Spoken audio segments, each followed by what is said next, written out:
koliko zaslužujem, ali dobro, sad da se ovde ne bude ti meni Serdar, ja tebi Vojvodo.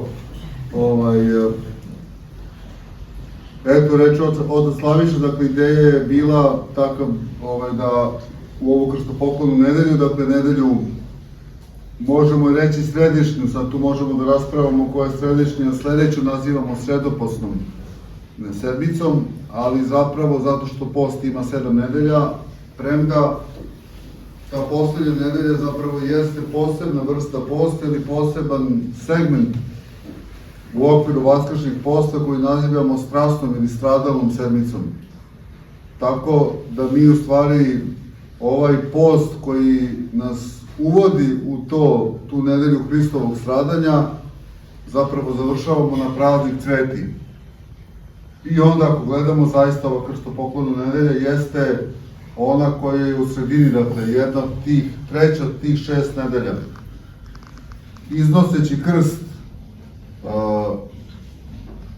u sredinu hrama, kao što smo bili svedoci u nedelju, mi se tom krstu poklanjamo i celivamo i na krstu je po običaju uvek izobražen Hristos raspet na njemu i u tom njegovom, dakle, raspeću i stradanju naglašava se njegovo iskupiteljsko delo koje on čini za nas.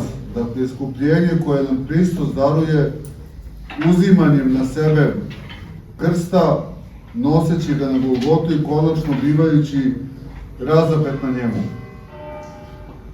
Takođe, poklanjajući se Hristovom krstu ovu nedelju, mi je povezujemo i sa čuvenim Hristovim putem u Jerusalim. Naime, sva evanđelja, osobito apostol Luka, recimo, naglašava kao čitav jedan segment tog svog pripovedačkog čina u kome opisuje ličnost Mesije. On u tome, dakle, središnjem delu svoga evanđelja, gotovo trećinu evanđelja predstavlja taj Hristovo putovanje iz Kapernauma, odnosno iz Galileje, tog severnog dela današnjeg Izraela, u kome je Hristos najviše propovedao, i njegov put ka Jerusalimu dole da bi on svoj vrhunac imao i upravo u prazniku Cveti, odnosno Hristovom svečanom ulasku u Jerusalim, a kao vrhunac čitavog evanđelskog opisa, odnosno događaja, zapravo jesu ti potresni dani strasne sedmice i Hristovog stradanja, ali naravno i vaskrsenja. Takođe, epizoda koju smo čitali sada u evanđelju po Marku, u kojem Hristos govori o uzimanju krsta na sebe, a nešto kasnije ću pročitati taj odlomak, čitava ta celina je povezana sa identitetom Hristovim, odnosno prepoznavanjem Hrista kao Sina Božijeg. Osobito je to interesantno u evanđelju po Marku, zato što mislim da je to prvi put da Hristos zapravo prihvata i potvrđuje da je on taj koga prepoznaje kao Mesiju, kao spasitelja, apostol Petar. Do tada on sve vreme pokušava nekako i prikriva svoj identitet. Mislim, čitavo evanđelje po Marku je interesantno po tome zato što Hristos nigde eksplicitno sebe ne naziva Sinom Božijim. I to je vrlo ograničeno, dakle, on krije svoj identitet. Sad zašto? Da bi se on otkrio na krstu. I to je interesantno, vratit ćemo se ponovo na to, ja ću samo to sad naglasiti. Jedini koji ga ispoveda kao Sina Božijeg je rimski kapetan. Neko koga se potpuno uopšte ne očekuje da to vidi. Elem, da ne širim ja priču. Dakle, nakon toga prepoznavanja u Isusu iz Nazareta, Mesije, odnosno spasitelja sveta, apostol Petar, gotovo skandalizovan, reaguje na njegove reči da on sad treba da ide u Jerusalim i da će u tom Jerusalimu postradati tako što će ga najpre verski i narodni autoriteti, dakle vođe, odbaciti, a potom će biti ubijen od ruke neznabožaca, što je za Jevreje bio potpuni skandal, najgore vrsta poniženja, dakle da te mnogobožci uzmu pod svoje ruke, da ti oni opogane svoj život i da ga okončaju. O tim stihovima, dakle, kaže se ovako: i dozvavši narod, sa učenicima svojim reče im: ko hoće za mnom da ide, neka se odrekne sebe i uzme krst svoj i za mnom ide. Jer ko hoće život svoj da sačuva, izgubit će ga. A ko izgubi život svoj, mene radi evanđelja, onaj će ga sačuvati. Jer kakva je korist čoveku ako zadobije sav svet, a duši svojoj naodi? Ili kakav će otkup dati čovek za dušu svoju? Jer ko se postidi mene i mojih reči, u rodu ovome preljubotvornom i grešnom, i sin će se čovečiji postideti njega, kada dođe u slavi Oca svoga sa svetim anđelima. I reče im: zaista vam kažem, ima neki među ovima što stoje ovde koji neće okusiti smrti, dok ne vide carstvo Božje da je došlo u sili. Dakle, ovo je ključni odlomak koji smo slušali u nedelju i u malo drugačijim verzijama naći ćemo ga i u Evanđelju po Mateju i naći ćemo ga u Evanđelju po Luki. Ja bih se ovde osvrnuo na 3 stiha koji se ovde pomenju. Prvi je ovaj, dakle, jer ko hoće život svoj da sačuva, izgubit će ga, koga sačuva mene radi ili evanđelja, sačuvat će ga. Drugi stih na koji bi se ja osvrnuo bio bi kakav će otkup dati čovek za dušu svoju.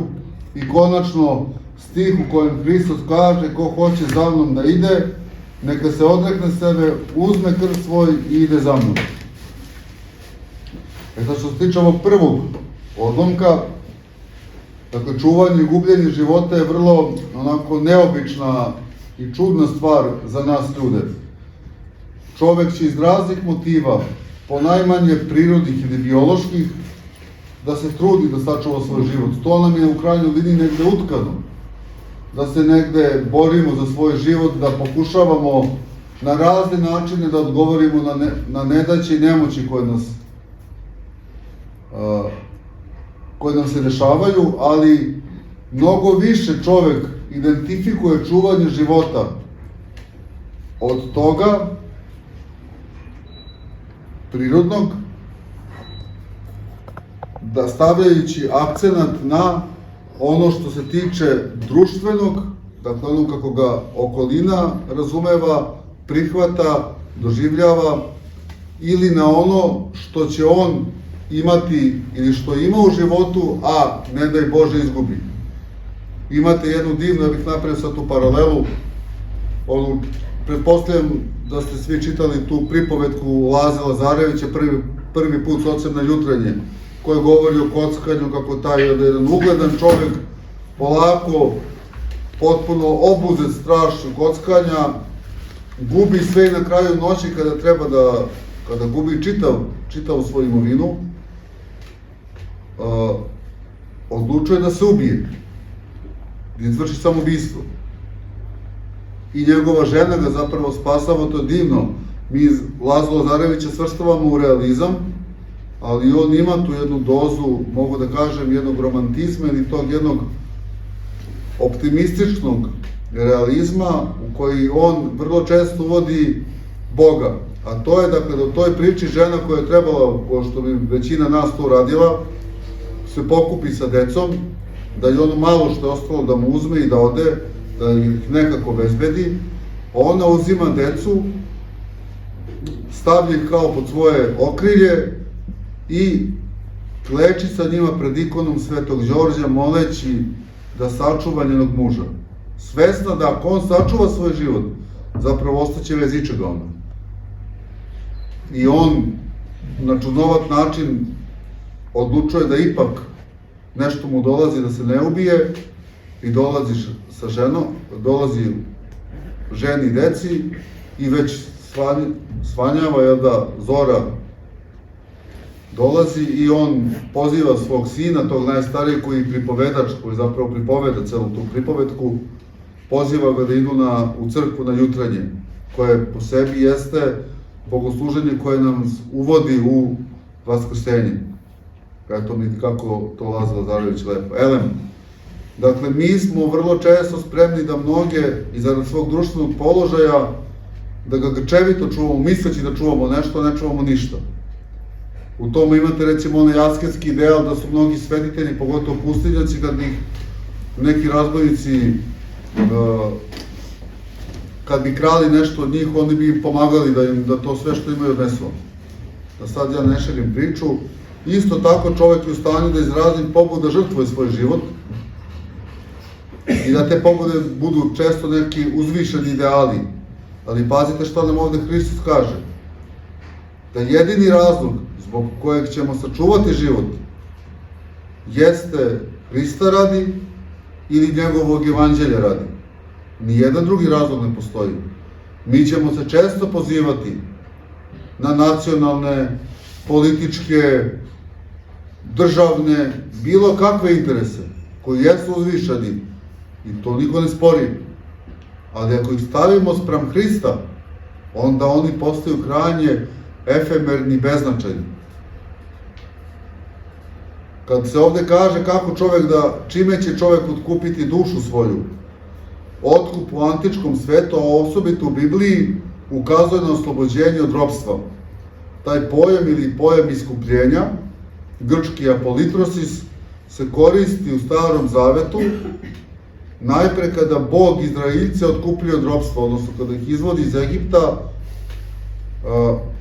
a vođeni su Mojsijem.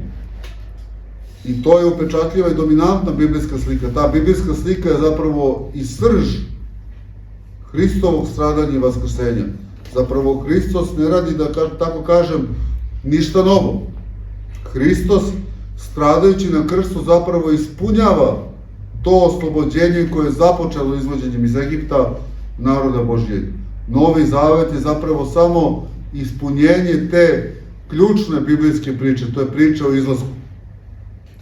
Dakle, ničim zasluženo, ti Izraeljci bivaju oslobođeni, iskupljeni iz Egipta i Bog ih vodi samo zato što je dao obećanje njihovim precima. Zakleo se Avramu, Isaku i Jakovu. I kad se predstavlja Mojsiju, samo jedna digresija, on ne kaže ja sam svemogući Bog koji mogu te ubijemo od čas posla, da to dok ti ne trepneš da te nema. Nego da mu pokaže ili niti tamo pokazuje nekakvu silu da sad tamo zdrobi neku stenu ili učini neko, ne znam kako, fenomenalno čudo, ne računajući onaj grm kupine koji je gorio plamenom koji ne sagoreva, nego mu kaže ja sam Bog tvojih otaca, Boga Avrama, Isaka i Jakova. Da, ne širim, dakle onih, ali gde se nalazi taj moment iskupljenja u toj biblijskoj priči? On nije u onom slavnom prelasku kroz Crveno more, kada ga Mojsije podeli na pola.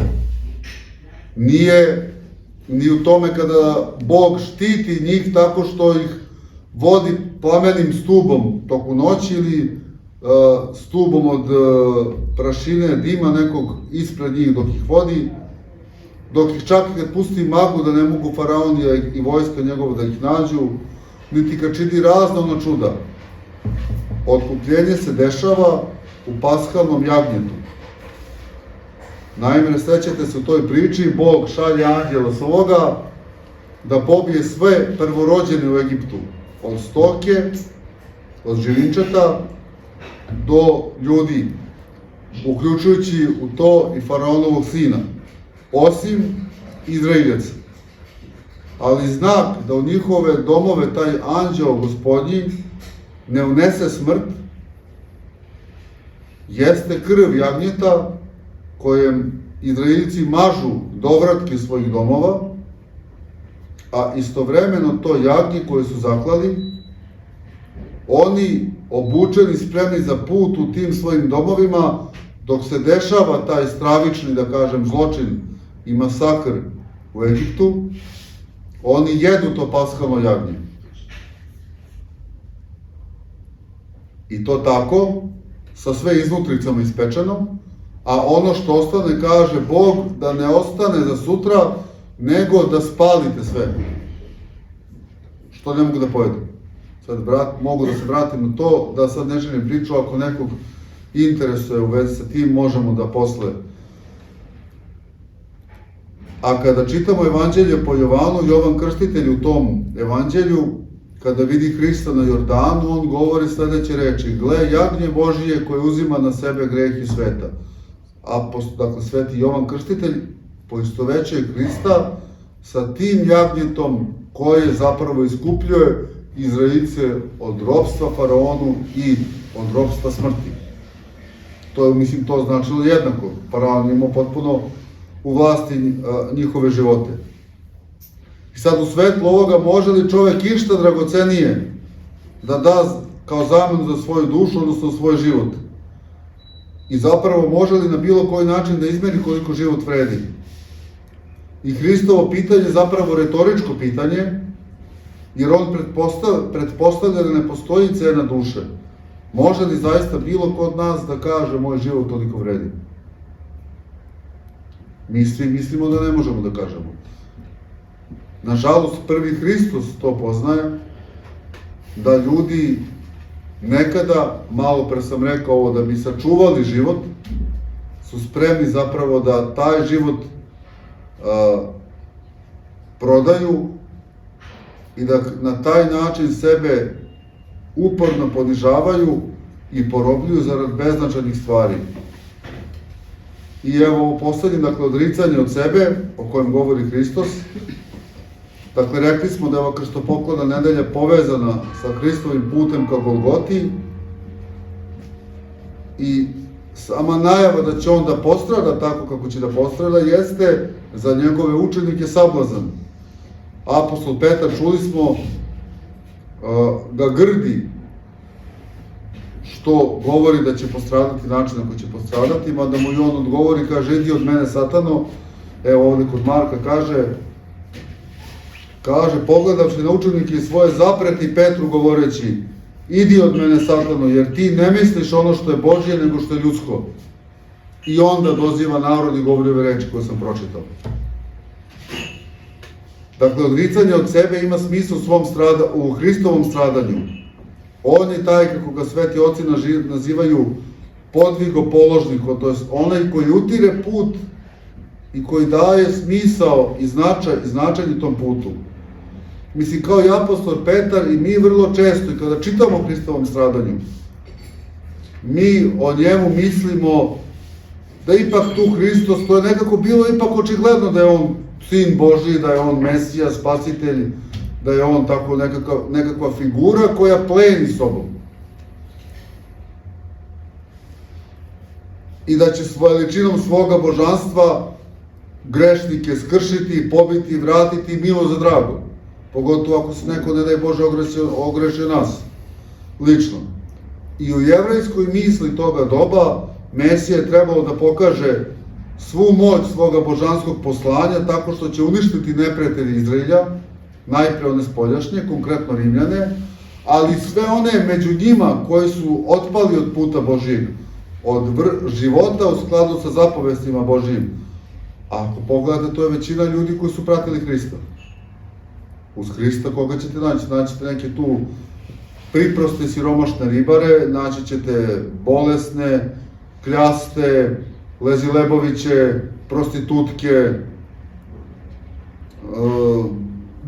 razbojnike na kraju krajeva, carinike, carinici su bili omraženi do zla Boga, među Jevrejima svoga doba.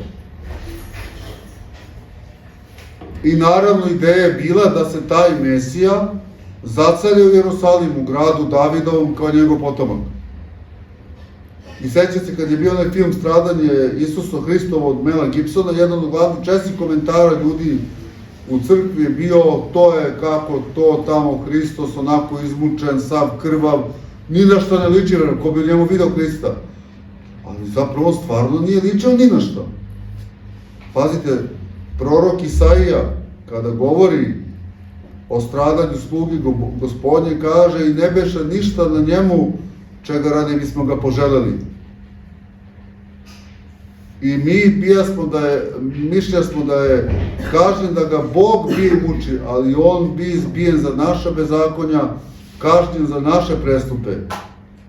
Kar beše na njemu našega mira radi i ranom njegovom mi se iscelismo. Svi mi kao ovce zađosmo, svaki nas okrenu svojim putem, a Gospod pusti na njega bezakonje svih nas. Dakle, Hristos, ono što je paradoksalno, zapravo i radi sve ovo što sam pobrojao. Dolazi u Jerusalim, ulazi u carski grad, dočekuju ga i kliču mu Osana sinu Davidovu, ali ono što je ključno, i čak se zacaruje u Jerusalimu, ali samo ne na onaj način kako su očekivali i savremenici njegovi i njegovi učenici. A to se posebno naglašava kroz jedan suptilan detalj koji navodi apostol Marko u Evanđelju.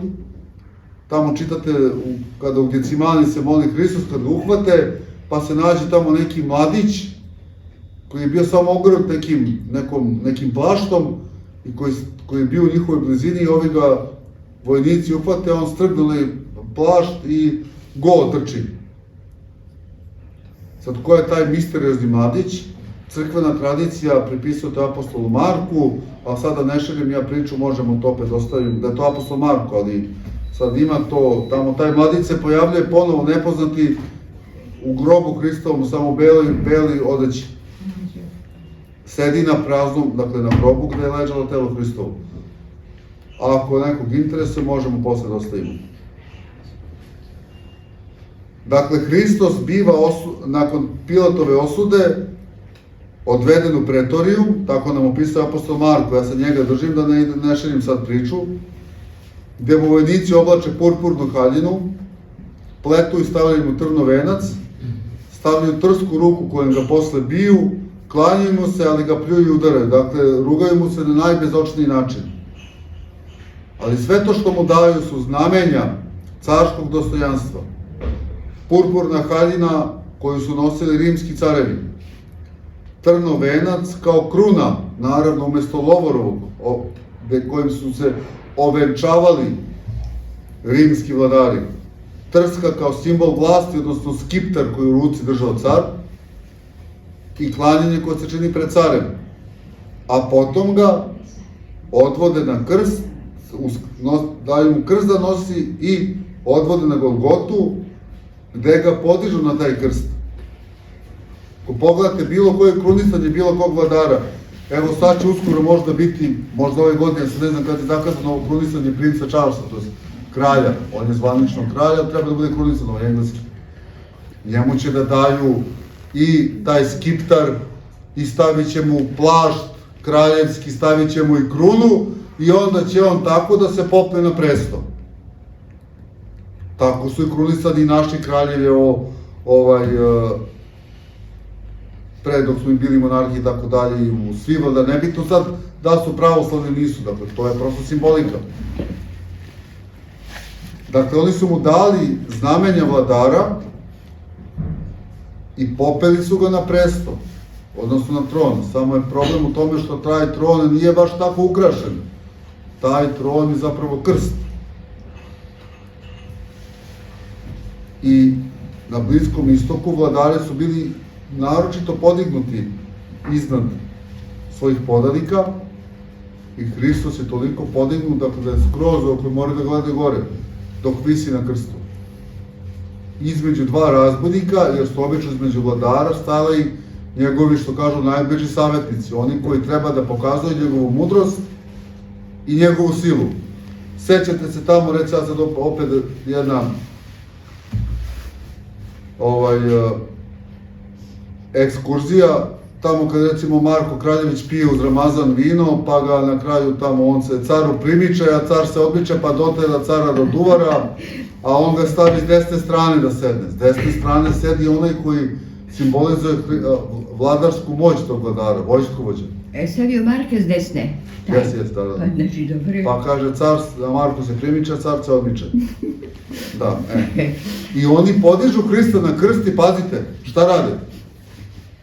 Stave tablu na kojoj piše šta? Car judejski. Zar nam treba bilo šta drugo kao dokaz da su oni zapravo na jedan potpuno, jedan izokrenut način zapravo Hrista zacarili? Ali kako su ga zacarali? Tako što on je vladar koji nije došao da pokazuje svoju moć, uništavajući svoje podanike za njihove grehe i njihove prestupe, nego vladar koji zapravo tu svoju moć pokazuje u krajnjem i potpunom poniženju. Pokazuje nam da je istinska veličina i dostojanstvo u odricanju od sebe, a ne grabljenje svojih prerogativa koji mu pripadaju, kako kaže apostol Pavle, jer za Hrista nije smatrao da je otimanje to što je jednak Bogu i Ocu, nego uzevši obličje sluge dakle tamo kako kaže, postao istovetan telu poniženja našeg je to do smrti i smrti na krstu.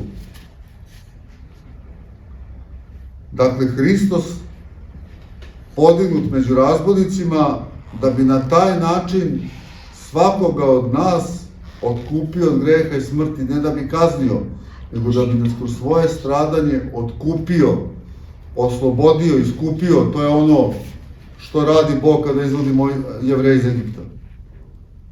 I ako pogledamo tu sliku Boga koji je raspet na krstu i koji na taj način pokazuje svoju carsku moć i veličanstvo, kako kaže tamo prorok Isaija da je vlast njegova na ramenu njegovom, a sveti Grigorije Bogoslov kaže da ta vlast je zapravo krst koji nosi na ramenu do Golgote, može li se Bog veličanstvenije poneti nego što je Hristos na krstu i može li uzvišenije išta učiniti od onoga što je uradio Hristos kao Sin Božiji? A u Evanđelju po Marku, kao što sam napomenuo, u času smrti kao Sina Božijeg prepoznaje ga jedino rimski kapetan. I to kao onaj koji je oličenje tiranije greha, a ne oni koje mi mislimo da će ga prepoznati. I često uvek sebe identifikujemo sa onima koji ga prepoznaju. A opet stavimo uvek da smo pravedni. Dakle, odreći se od sebe znači učiniti ono što je učinio Hristos. Uzeti na sebe greh bližnjeg, njegove nemoći i slabosti, osloboditi ga toga, onoliko koliko smo mi to moći da uradimo našim bližnjima. Hristos nam je pokazao jednom za svagda da je veličina isključivo u tome da pokažemo žrtvenu ljubav i praštanje koje u sebi nosi odricanje od sebe. To odricanje je uvek odricanje od vlastite samovolje, od toga da smo u pravu čak i onda kada smo u pravu.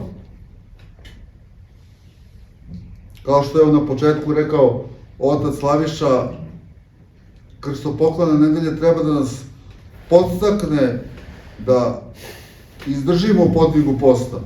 I to na taj način da vidimo da sam post nije cilj po sebi, čak nikakva vrlina sama uzevši za sebe nije, kao nekakvo moralno savršenstvo, nije cilj po sebi. Jer vrlo često ćemo se mi tim vrlinama okružiti i vidjeti u svakome drugome da ih ne ispunjamo i osuđivati ga zbog toga. A Hristos nam zapravo govori da samo onaj ko je savršen je sposoban da se savršenstvo njegove vrline pokazuje onda kada je sposoban da uzme na sebe drugoga, da ga zagrli, da čitav svet zagrli. To kaže sveti Grigorije Palama, koji kad govori recimo o Isusovoj molitvi, ona govori da taj koji se moli treba da se odvoji od sveta i da pokaže se on kao jedini savršen, a svi ostali podcrkani. Ko baš me briga. Nego je zapravo veličina njegova u tome da on kroz tu pogružavanje u molitvi prepoznaje da on bez stvorevine koju je Bog stvorio i čitavenje, ako je ne obuzme molitvom, on zapravo ne može da se pokaže lepota njegovog lika, posebno svakoga od nas. A posebno leži naša, između ostalog u tome, prepoznajući sebe u našim odnosima koji gradimo sa drugim ljudima, a nada sve isprva sa samim Bogom. Ili evo je opet jedna digresija, imate tamo u knjizi o starcu Siloanu, kada on priča s nekim tamo podvižnikom, pa taj podvižnik kaže tamo svi koji se ne pokaju, grešnici ima da gore u paklu i to je to. A pravednici će se spasti. Sad starac Silon kaže, možeš li, kaže, ti da zamisliš sebe u raju i da gledaš jednoga koji se muči u paklu? Tu kaže, šta me briga, kaže, sami kriviš. A starac Silon lako tugaljevo kaže, ljubav Božja to ne može da podnese. To je zapravo, Hristos ne može da podnese da se bilo ko od nas zato uradio to što je radio. Elem, dakle, da ne širim, dakle, odricanje od vlastite samovolje i toga, dakle, da uzimamo to, da je naša volja jedino ispravno, pa čak i onda kada smo objektivni u pravu. A to je ono što apostol Pavle govori, da nosimo bremena jednih drugih, odnosno to su zapravo elementi o čemu prepoznajemo krst Hristovu i u čemu sebe prepoznajemo gledajući u Hrista. U meri u kojoj smo spremni da ponesemo nemoć jedni drugih i da se na prvom mestu molimo jedni za druge i da znamo da služeći liturgiju i živeći kao hrišćani treba da svedočimo Hrista raspetoga, ali i vaskrsloga, onda ćemo, dakle, shvatiti da nas ova krstopoklona nedelja polako usmerava ka Golgoti, da već sada gledamo ka tom brdu stradanja, ali i brdu na kojem zapravo Hristos svojom smrću pobeđuje smrt i da svoj lični podvig stavimo u funkciju toga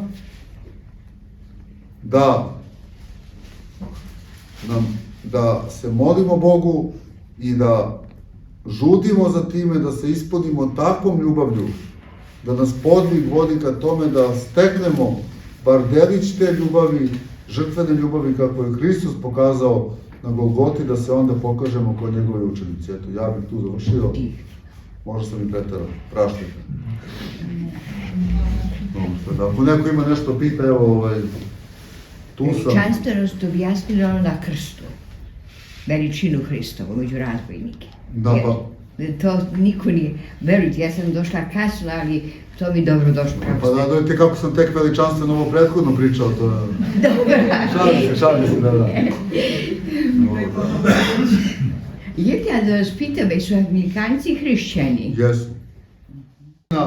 Iskidali su se, jel da, hrišćani, oni koji su krštavali goli, tako krštavani i oblačili bele haljine, skidali ove stare, a oblačili te bele i tako ulazili posle u crkvu. Zato je pevamo ono Jelićevo Hrista, krestite se na krštenju. To mislim, to je rađeno Veliku subotu. Ali u tom smislu, dakle, da zapravo, eto, svaki hrišćanin, hoće apostol Marko da kaže čitaocima, svaki hrišćanin je zapravo, koji se obukao kroz krštenje u smrti i vaskrsenje Hristovo, onaj koji svedoče o praznom grobu. Odnosno grobu koji nam pokazao da je smrt obesmišljena. Jer Hristos se ne pojavljuje, pazite, kod Marka se ne pojavljuje. Sad daj da ovo još da snima, ne vezam. Ima još, ne snimaj, brate, nema ništa skandal, znači kažem. Dodatak, znači, evanđelje, taj odlomak se završava tako što kaže tamo da ove mironosice koje viđaju tog momka sve, kaže, odoše i nikome ništa ne kazahu jer se bojahu. I kaže danas to istraživanje teksta evanđelja po Marku da je tu bio kraj evanđelja.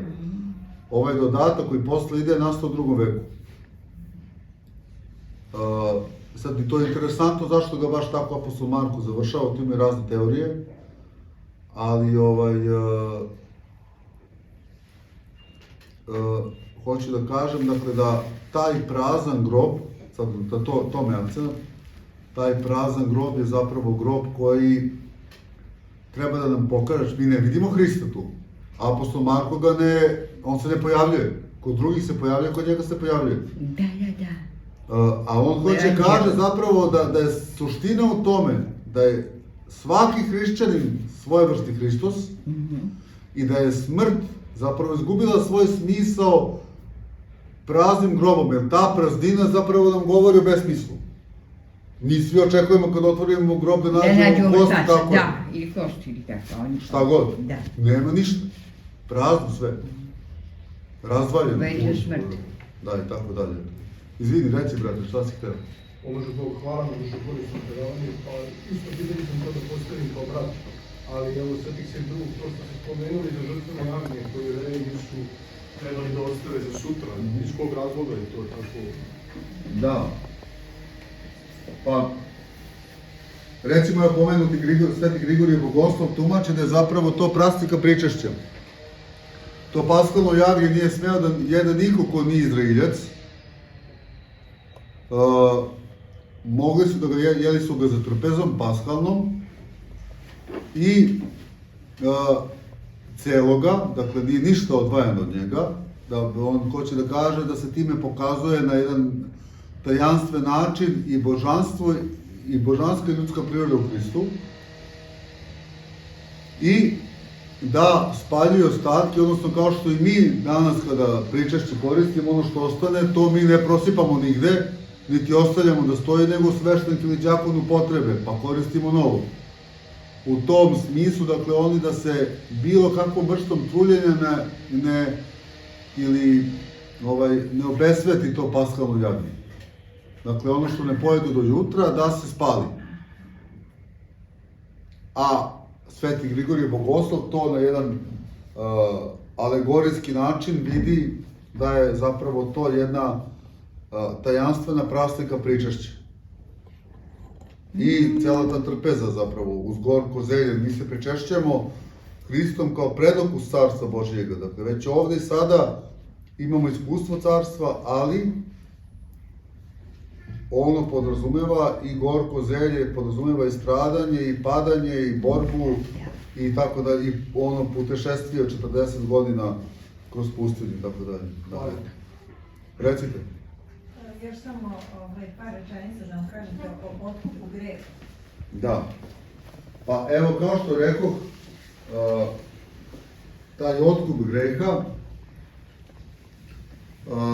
u Starom Zavetu, dakle, prvi put se reč iskupljenje ili otkupljenje koristi za izlazak iz Egipta.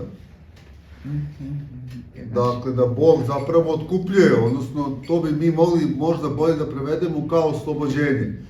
Ideja iskupljenja u antičkom svetu je bilo pa i u Hristovo vreme, zato i apostol Pavle često govori da je on poderao tamo obveznicu greha, odnosno, razumete, to znači da smo bili robovi, da stradamo od greha, da smo potpuno počinjeni tom grehu, i Hristos, i to je bilo da potpisano. Vi sad neki tamo robovlasnik je imao, što bi rekli, papirče sa potpisom i pečatom da je Pera Perić njegov rob. I Hristos uzima i cepa to. Stradanje na krstu. A sad nama je ta slika nejasna, mi, mislim, nemamo pojma, nismo doživjeli niko od nas da vidi roba, kamo li da bude rob.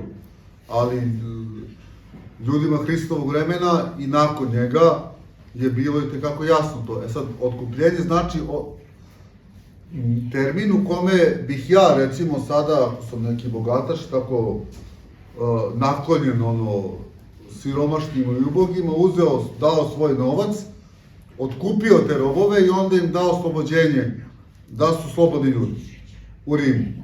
A to se nama Hristos dao. A Hristos to radi svojim stradanjem. On nas otkupljuje, odnosno uzima na sebe, preuzima naše grehe i oslobađa nas od njih.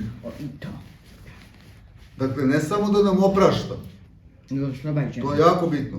Nismo više Nego robovi nas greha. više ne gleda kao one koji nose taj greh u sebi. Nismo robovi Premda mi po slabosti svoje prirode vrlo često se desi da Opet mnogi grešimo. grehe padnemo. Ustajemo. Ali opet, što kaže jedan, meni se svidelo, ta jedna slika jednog savremenog teologa koji kaže da koliko god padali u tamu greha, na kraju će nas na dnu tog ponora dočekati raspeti Hristos sa raštenim rukama koji nas izvodi na svetlost. u tom smislu to otkupljenje, ne znam sad da sam Kako da ne sve ste jasno i glasno. Da, to je smisao, dakle, da. To imamo na umu, to mislim često pominje i Dobro patrijarh. ste paralelu napravili. Da ne treba da se opterećujemo vlastitim grešima u smislu kinjem u sebe, nisam ja jesam to radio, nisam takav, ne, ja jesam takav, ali to je sad problem naše kapaciteta, polazim od sebe, da prihvatim sebe da takav jesam i da me kao takvog Hristos voli, ne odriče se mene. I tako da filozofiram dalje. Izvinite, jedno da vas pitam, jer tu Ajde. pashalno jagnje su to, Jevreji kad su prešli iz Egipta jeli to jagnje. Jesu, to se je nikad bilo nije zavetno i danas. I danas to oni to rade, jer u sinagogi, gde oni to rade? U svojim domovima. To je interesantno, evo da tu napravim jednu paralelu. Zorica me inspiriše nevjerovatno. Molim vas to? Na vašu žalost. Zadržavam vas, jel? Da. Nisam ni znala da predajete večer, sad sam prošla, neko brzo. To mislim, da ne šlim sada o nekim detaljima, ali Jevreji to rade tako što prepričavaju čitavu priču izlaska iz Egipta. To im Bog, još kao što u Starom Zavetu zapisano, da oni s kolena na koleno moraju svojim potomcima da prenose kako ih je Bog slavno uzdignutom rukom, podignutom rukom, krepkom i mišicom podignutom izveo iz Egipta. I oni sednu za sto, postave te sve hlebove, beskvasne, vino, govore na početku psalme, onda domaćin uzme taj jedan hleb, izgovori hvalu i blagoslov Bogu i onda lomi taj hleb i svakome daje da jede, vidite elemente pričašća. Onda i neko od tu najmlađih pita, što kažu glavu porodice, a što smo se mi ovde okupili? I onda on prepričava priču o izlasku. I svaki Jevrej, hteo to ili ne, zna to na pamet. Koliko nas zna pripovest evanđelsko stradanje Hristovo, kao hrišćani. Pa svaka i čaj da su to. Razumete? Što naravno to ne znači da samo puko znanje te priče nas čini učesnicima te priče. Nego hoću da kažem u kojoj meri oni na taj način baštine taj čuvaju predanje, tako je odlično. Taj narativ koji je za njih suština njihovog identiteta. A koliko mi kao hrišćani, sad mi ovde mahom to radimo, ali da pogledamo u našem okruženju u kojoj meri ljudi oko nas koje mi poznajemo, koji se vrlo često onako prilično samouvereno nazivaju pravoslavcima, zapravo znaju o onome što je, evo, recimo ovome, ono što je srž naše hrišćanske vere, a srž, nukleus naše vere, čitave priče o liku Isusa Hrista i o Hristove ličnosti u Novom Zavetu jeste njegovo stradanje i vaskrsenje. To je to, mislim. Da, eto, ako imaš neko pitanje ili da nas iće sve. Evo, ja sam čula od jednog Grka, u stvari pitanje, kaže, znaš da postoje ljudi od Avelja i od Kaina, znači kao dobri i zli, pa rekao Vandal, pa... Pa dobro, postoje, da. Mislim, ali sad ne treba to samo gledati na način da sad su neki predodređeni da budu zli, a drugi da budu dobri, prosto to je Kain i Avel su isto neka vrsta prosto nekih pripovedačkih likova koji u svojoj priči u Starom Zavetu zapravo treba da pokažu taj sukcesivni niz koji prouzrokuje u ljudskoj prirodi greh praroditeljski i koji se uvek širi, dakle dobija nažalost novu upgrade-uje se, što bi rekli danas dakle poboljšanje dobija jer ovde su se Adam i Eva samo tuđili, ovde ubio rođenog brata. Da, evo, ajdemo još jedno, pa onda da... Jel se Kain pokajao? Ne. Ne.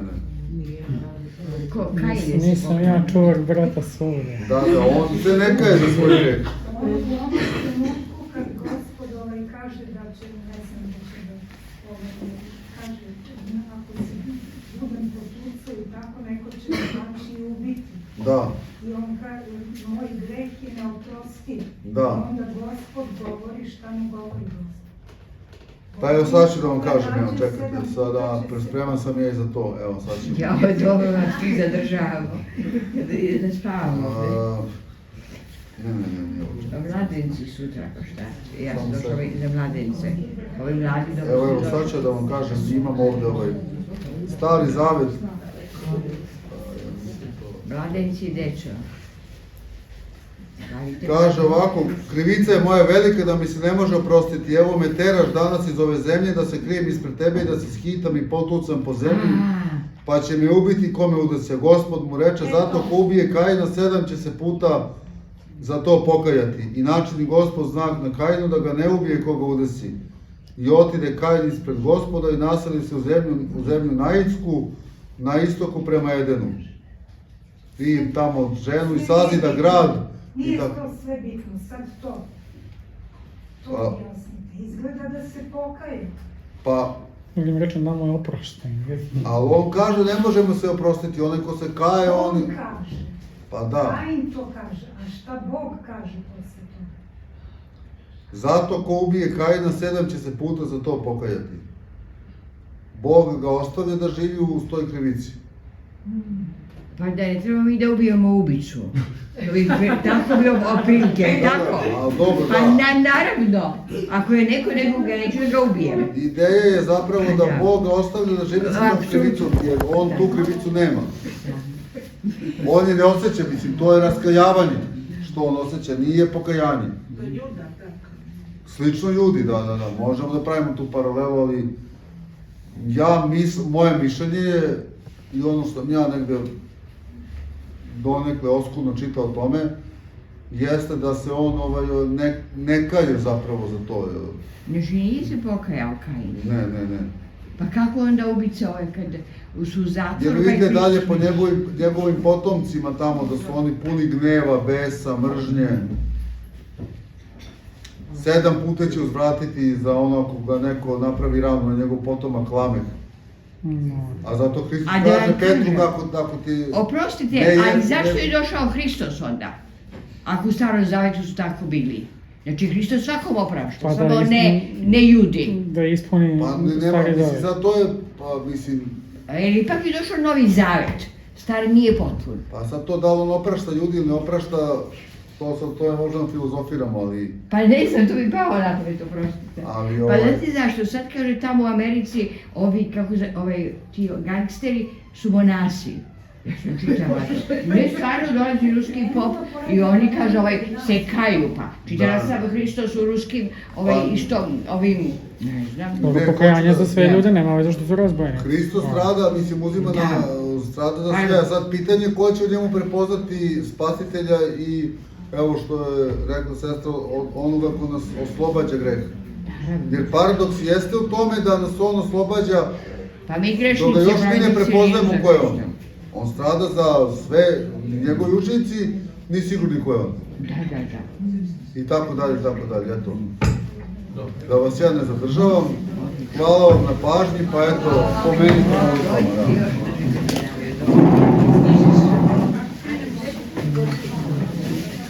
Jer imate običaj molitvu da... Da, uvijek. Šta, otkaš? Pa, dostojno je zbog, znači. Dostojno je Jakovo istinu, blaženitja Bogorodicu, prisno blaženu nju i neporočnuju, imate Boga našego, česnejšuju, heruvim i slavnejšuju, besravljenija Serafim, bezisternija Boga, sovarošuju, sušuju Bogorodicu, ja veličajem. Hvala na pažnji.